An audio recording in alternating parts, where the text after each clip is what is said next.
Hi, I'm Dr. Skaf, your weight loss specialist, and we're going to see some things that most people don't know about weight loss that I think would be helpful for most people. First thing is, stay upright for 2 hours after eating. If you lie down within 2 hours of eating something, we tend to do something called rest and digest and absorb all the calories.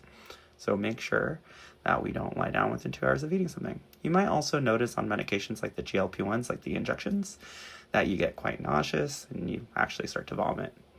Next thing is, make sure you eat slowly. We tend to only remember the first bite and the last bite and forget about everything in the middle. So for every bite we take, we want to do 20 to 30 chews. Yes, it's a lot of chewing, but it helps slow us down. And again, back to the GLP-1s, if you don't do this on them, you may notice that you get very gassy. So if you know those sulfuric burps that everyone talks about, start burping, farting all the time, it's usually a part of that. Next thing is, make sure we don't skip meals. So I'm not a big fasting person. I'm not a big advocate for intermittent fast. Can you do it? Yeah, but am I a huge thing about it? Most of the study shows it's potentially okay, potentially not okay.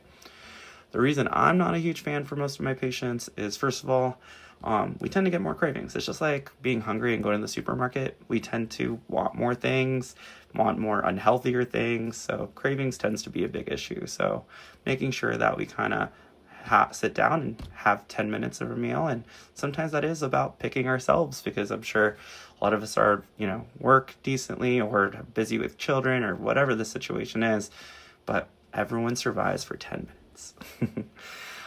Next thing is, make sure that when you're eating, you're only eating.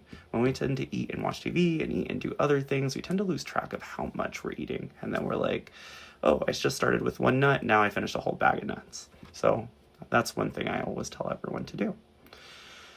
I always want everyone to have at least 64 ounces of water. The goal is usually a gallon, but try to hit at least 64 ounces of water.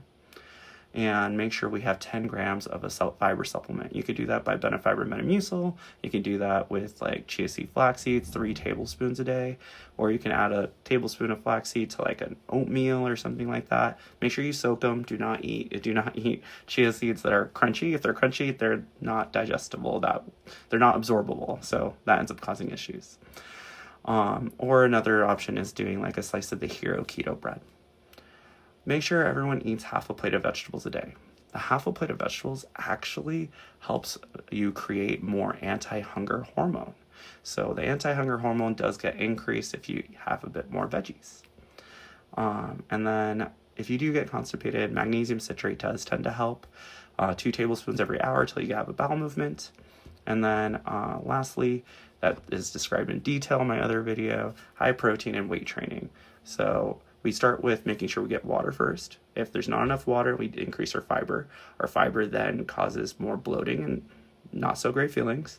If our water and fiber are not there and we increase our protein, you might notice some constipation and you could actually get some kidney problems. So make sure that we do this systematically, water and fiber first for at least a whole week.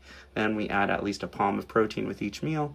And then we try to aim a little higher to get to that 80 to 100 grams of protein. That's well described in my other video. And that's a little caveat for you guys today.